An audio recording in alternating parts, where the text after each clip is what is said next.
La première étape de Parcoursup s'intitule « Je m'informe et je découvre les formations ». Il s'agit pour l'élève de lycée de poursuivre la construction de son projet d'orientation. Celui-ci a pu débuter en classe de 3e par le choix d'une voie professionnelle ou en seconde par le choix de la voie technologique ou de la voie générale. En voie générale, il a fallu choisir en fin de seconde 3 enseignements de spécialité et en conserver uniquement 2 pour la classe de terminale.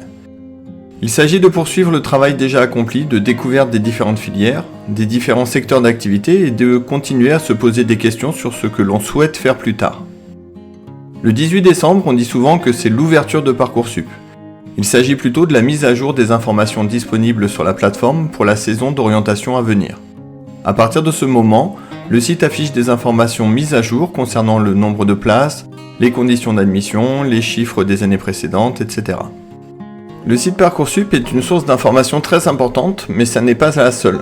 Vous pouvez compléter vos recherches avec les sites des différents établissements ou les sites des concours communs.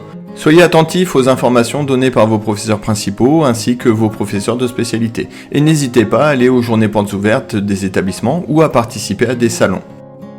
Sur le site Parcoursup, la porte d'entrée pour la majorité des élèves est la carte des formations.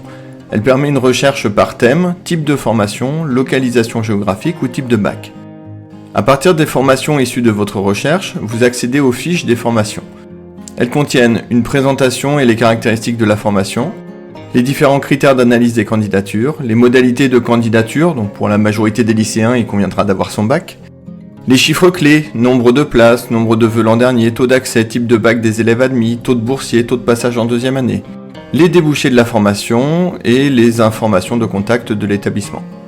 Gardez une trace écrite de votre réflexion durant cette étape, que ce soit sous la forme d'une carte mentale, de liste ou de tableau. Cela pourra servir de support à la discussion avec vos différents interlocuteurs, par exemple avec votre professeur principal.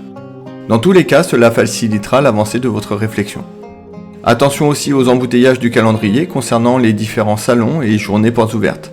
Bien planifier et commencer tôt sont des clés pour avoir le temps de tout faire. Nous détaillerons l'étape 2, celle de l'inscription, des vœux et du dossier dans une prochaine vidéo.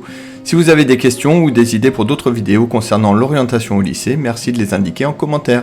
À bientôt!